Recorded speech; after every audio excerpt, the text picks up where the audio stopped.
दोस्तों, कैसे हैं आप सभी लोग।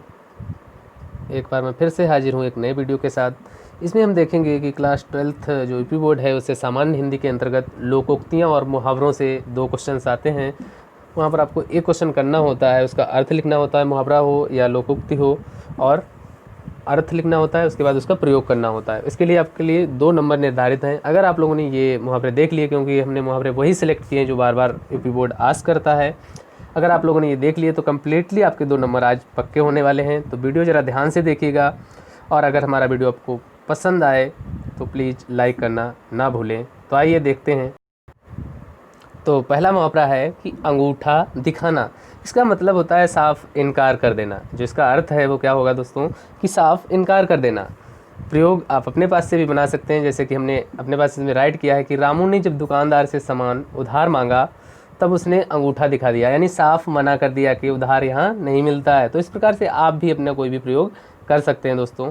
देखते हैं नेक्स्ट, अंधों में काना राजा। अगला मुहावरा है अंधों में काना राजा, यानी मूर्खों में अल्पज्ञानी को ज्ञानवान मानना। यानी कुछ मूर्ख लोग हैं और उनमें से जिससे थोड़ा बहुत ज्ञान है उसी को ज्ञानवान मान लिया जाता है। प्रयोग देखिए दोस्तों, इस प्रकार से हमने लिखा है कि कभी 8वीं पास मुंशी जी अंधों में काने राजा हुआ करते थे, क्योंकि तब 12-12 कोस तक विद्यालय नहीं थे।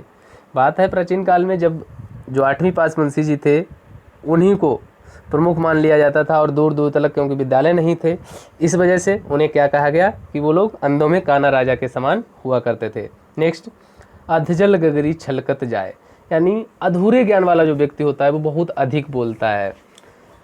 जैसे 8वीं पाल रंजीत है, जो 8वीं फेल है, वो अपनी विद्वता की बहुत बड़ी बड़ी बड़ाई किया करता है, और करे भी क्या, अर्थात कहा ही गया है कि अधजल गगरी छलकत जाए। नेक्स्ट, अपना उल्लू सीधा करना, यानी अपना काम निकालना, दूसरे से कोई मतलब नहीं, अपना काम निकालना।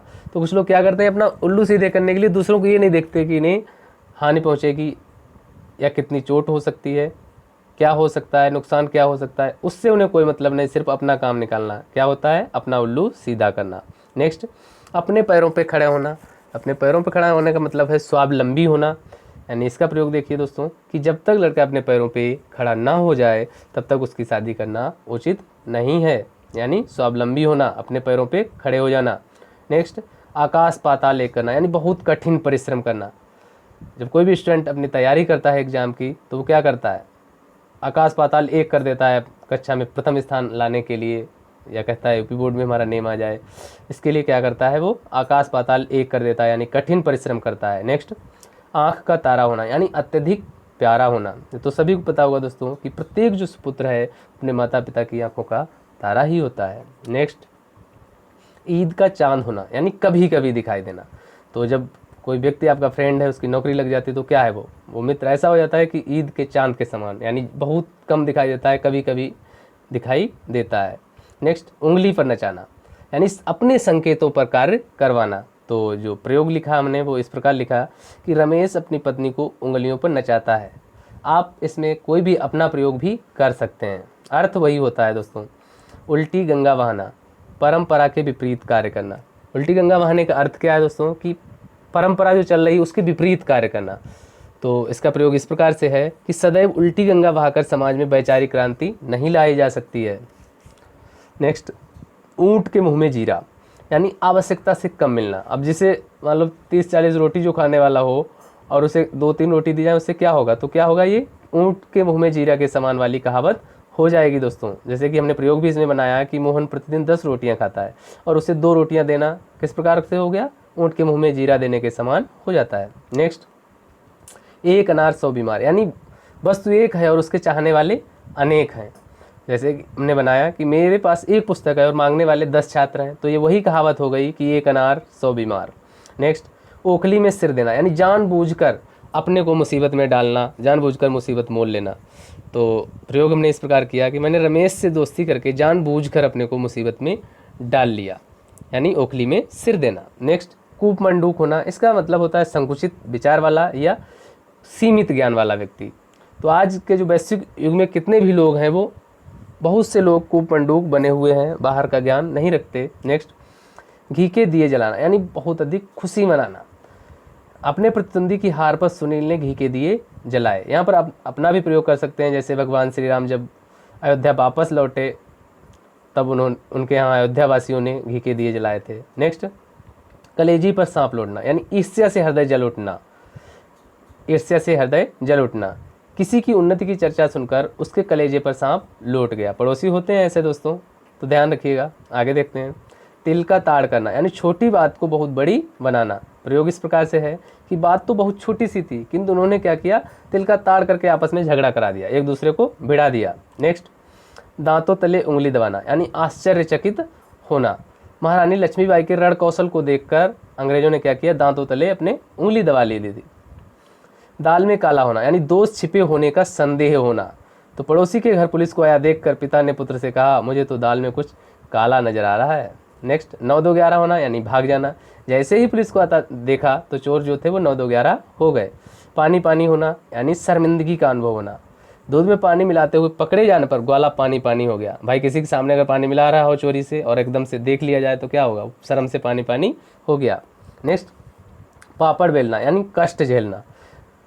तो प्रयोग हमने इस प्रकार बनाया कि राम का नौकरी प्राप्त करने के लिए बड़े बड़े पापड़ बेलने पड़े। राम को नौकरी प्राप्त करने के लिए बड़े बड़े पापड़ बेलने पड़े। कार्य आरंभ करना, यानी किसी भी कार्य का श्री गणेश कर देना ही कहलाता है कार्य आरंभ करना। मुहावरा आपका था श्री गणेश करना, इसका अर्थ है कार्य आरंभ करना, यानी कोई भी शुभ कार्य है उसमें देरी नहीं करनी चाहिए, जल्दी ही श्री गणेश करना चाहिए। हाथ पाँव मारना, यानी बहुत अधिक प्रयत्न करना। आप चाहे कितने भी हाथ पाँव मार लें, किंतु आपकी समस्या का जो समाधान है वो बिना सुविधा शुल्क के नहीं हो सकता। नेक्स्ट, आँख के अंधे नाम नयन सुख, यानी गुणों के विपरीत का नाम का होना। जैसे इसमें हमने बनाया कि राकेश भाई एकदम गरीब है, बहुत गरीब है, और नाम उसका है राम रहीस, यानी बहुत पैसे वाला, जबकि क्या है, गुणों के विपरीत नाम दिया गया है। नेक्स्ट, आगे नाथ न पीछे पगा, यानी जिसका कोई उत्तरदायित्व ना हो। तो बुढ़ापे में दादी जी की जो स्थिति है वो कैसी हो गई है, आगे नाथ न पीछे पगहा वाली हो गई है। आम के आम गुठलियों के दाम, दोहरा लाभ होना। अब आज मान लीजिए कि आज मेला था तो ठेले वालों क्या हो गया, आज उन्हें आम के आम और गुठलियों के दाम भी मिल रहे हैं। नेक्स्ट, उल्टा चोर कोतवाल को डांटे, यानी अपना दोष स्वीकार न करके उल्टा पूछने वाले पर आरोप लगा देना। जैसे हमने बताया कि गलती सुरेश ने ही की थी, लेकिन वह उल्टा दोष अपने पड़ोसी पर लगाने लगा। नेक्स्ट, एक पंथ दो काज, यानी एक कोई कार्य करने जा रहे हैं और उसी उपाय से दूसरा भी कार्य सफल हो जाए।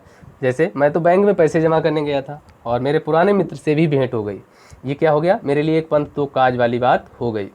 का वर्षा जब कृषि सुखाने, यानी उचित अवसर निकल जाने पर प्रयत्न करने का कोई लाभ नहीं होता है। माना कि कोई मरीज था आपका, रोगी था, उसकी मृत्यु हो गई, उसके बाद डॉक्टर आए तो क्या हो गया, ये वही कहावत हो गई कि जब का वर्षा जब कृषि सुखाने। नेक्स्ट, घर का भेदी लंका ढाबे, यानी अपना ही व्यक्ति जो होता है वो धोखा देता है, अपना राज बता देता है। जैसे विभीषण ने भगवान राम का साथ देकर क्या किया था, घर का भेदी लंका ढाए वाली कहावत चरितार्थ की थी। नेक्स्ट, जैसी करनी वैसी भरनी, यानी कहा गया है कि इस संसार में कर्मों के अनुसार ही फल की प्राप्ति होती है, आप जैसा करेंगे वैसा ही फल भोगेंगे। नेक्स्ट, धोबी का कुत्ता न घर का न घाट का, यानी जिसका कहीं भी ठिकाना ना हो, न घर में न घाट में। तो अपना घर छोड़ने के बाद जो आज रमा है उसकी स्थिति ऐसी ही हो गई है कि धोबी का कुत्ता न घर का न घाट का, इसी प्रकार की हो गई है। नाच न जाने आंगन टेढ़ा, यानी काम न आने पर दूसरों को दोष देना, काम खुद को नहीं आ रहा है दूसरों को दोष दे रहे हैं कि ये ऐसा है, ये यंत्र सही नहीं है, ये वर्क नहीं कर रहा, तो ये क्या है, ये काम न आने पर दूसरों को दोष देने वाली बात है। नाच न जाने आंगन टेढ़ा वाली बात है। नेक्स्ट, सावन हरे न भादों सुख, यानी सदैव एक सी स्थिति में रहना। प्रयोग इसका है कि संतों का आचरण जो है वो सावन हरे न भादों सूखे जैसा होता है। मुंह में राम बगल में छुरी, यानी कपटपूर्ण व्यवहार। कुछ मित्र कैसे होते हैं, ऐसे ही होते हैं कपटपूर्ण व्यवहार वाले। दुष्ट लोग हमेशा मुंह में क्या है, मुंह में राम और बगल में छुरी के सिद्धांत पर ही चला करते हैं। नेक्स्ट, हाथ कंगन को आरसी किया, यानी प्रत्यक्ष को प्रमाण की कोई आवश्यकता नहीं होती है। जैसे अब पुलिस ने किसी को रंगे हाथ खून करते हुए पकड़ लिया तो क्या है, वही कहावत हो गई, हाथ कंगन को आरसी किया, उन्हें कोई प्रत्यक्ष प्रमाण की जरूरत ही नहीं है जब उन्होंने देख लिया। होनहार विद्वान के होठ चीखने पाते, यानी प्रतिभाशाली जो व्यक्ति होता है उसके लक्षण शुरू से ही दिखाई देने लगते हैं। ये दोस्तों हमने आपको मुहावरे बताए, कुछ लोकोक्तियाँ थी इसमें। अगर अन्य किसी टॉपिक पर भी आप वीडियो चाह रहे हैं तो प्लीज़ कमेंट बॉक्स में कमेंट करें और हमें ये भी बताएं कि हमारा वीडियो आपको कैसा लग रहा है। अगर पहली बार हमारे चैनल पर विजिट कर रहे हैं तो प्लीज़ सब्सक्राइब करना ना भूलें। Thanks for watching.